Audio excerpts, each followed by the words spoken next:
शहर के सबसे व्यस्त बाजार के एक कोने में शांति जी का एक छोटा सा ठिया था। वो पिछले 30 सालों से वहां अंडे बेच रही थीं। सुबह की पहली किरण के साथ उनका दिन शुरू होता और देर शाम तक वो अपनी छोटी सी दुनिया में मशगूल रहती। उनकी पूरी दुनिया उनकी बेटी प्रिया थी, जिसे उन्होंने इसी ठिये की कमाई से पढ़ा लिखा कर एक बड़ा अफसर बनाया था। प्रिया अब दूसरे शहर में डिस्ट्रिक्ट मजिस्ट्रेट यानी डीएम थी। शांति जी को अपनी बेटी पर बहुत गर्व था, लेकिन उन्होंने कभी उसका पद किसी को नहीं बताया। वो कहती थी, मेरी बेटी अफसर अपने ऑफिस में है, यहाँ तो मैं सिर्फ एक अंडे वाली हूँ। सब कुछ ठीक चल रहा था जब तक उस इलाके में नए थानेदार इंस्पेक्टर रवि वर्मा की पोस्टिंग नहीं हुई। वर्मा एक लालची और घमंडी किस्म का इंसान था, जिसे अपनी वर्दी का बहुत गुरूर था। उसकी नजर शांति जी के ठिये पर पड़ी। वो हर छोटे बड़े दुकानदार से हफ्ता वसूलता था। एक दिन वो अपनी जीप से उतरा और शांति जी के पास आकर अकड़ कर बोला, ए बुढ़िया, दुकान तो खूब चलती है तेरी, इस महीने का हफ्ता नहीं पहुंचाया। शांति जी ने हाथ जोड़कर बड़ी विनम्रता से कहा,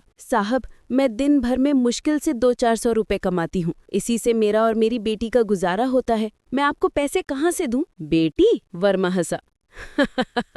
बेटी की शादी कर दे, बोझ कम हो जाएगा। मुझे बहाने मत सुना, कल तक पैसे नहीं मिले तो यहाँ ठिया नहीं दिखेगा तेरा। अगले दिन शांति जी ने उसे पैसे नहीं दिए। गुस्से में इंस्पेक्टर वर्मा आया और चिल्लाया, तू मुझे सिखाएगी नियम कानून? और उसने आओ देखा न ताओ शांति जी की अंडों की पूरी टोकरी पर लात मार दी। दर्जनों अंडे सड़क पर बिखर गए। शांति जी की 30 साल की मेहनत और इज्जत उन बिखरे अंडों के साथ सड़क पर आ गई थी। वर्मा ने धमकी दी, कल से यहाँ दिखी तो तुझे हवालात में बंद कर दूंगा, सरकारी काम में बाधा डालने के जुर्म में। आसपास के लोग चुपचाप देखते रहे। किसी की हिम्मत नहीं हुई कि एक पुलिस वाले के खिलाफ कुछ बोले। आंखों में आंसू लिए शांति जी अपना टूटा फूटा सामान लेकर घर आ गईं। उस रात उन्होंने अपनी बेटी प्रिया को फोन किया और रो पड़ी। प्रिया ने अपनी माँ की कांपती हुई आवाज में सब कुछ समझ लिया। उसने बस इतना कहा, माँ आप चिंता मत करो, मैं कल सुबह पहुँच रही हूँ। अगले दिन एक साधारण सी गाड़ी उस बाजार में आकर रुकी। उसमें से एक लड़की साधारण कपड़ों में उतरी। वो सीधे उस जगह गई जहाँ उसकी माँ का ठिया था।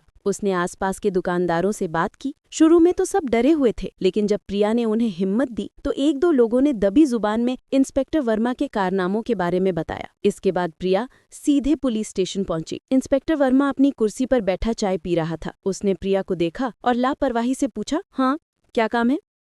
प्रिया ने शांति से कहा, मैं शांति जी की बेटी हूँ। आपने कल उनके साथ जो किया वो गलत था। वर्मा हंस पड़ा। तो तू है उस बुढ़िया की बेटी?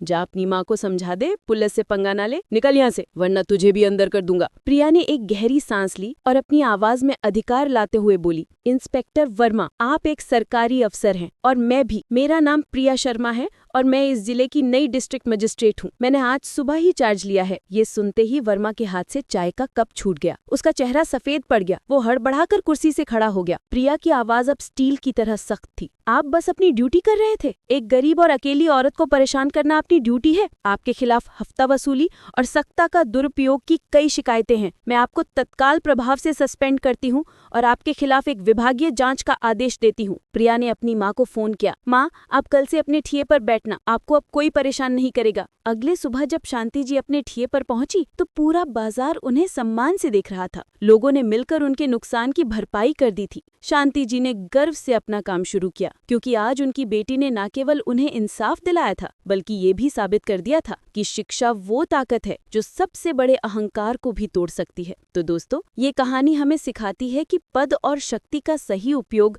दूसरों की मदद के लिए होना चाहिए, उन्हें दबाने के लिए नहीं। एक बेटी ने अपनी माँ के स्वाभिमान की रक्षा के लिए अपनी शिक्षा और पद का जो शानदार इस्तेमाल किया, वो हम सब के लिए एक प्रेरणा है। अगर आपको ये कहानी पसंद आई हो तो इसे लाइक और शेयर करें। कमेंट करके बताएं कि आपको प्रिया का अपनी माँ के लिए न्याय मांगने का तरीका कैसा लगा। और हमारे चैनल को सब्सक्राइब करना ना भूलें। हम आपके लिए ऐसी ही दिल को छू लेने वाली कहानियाँ लाते रहेंगे। धन्यवाद।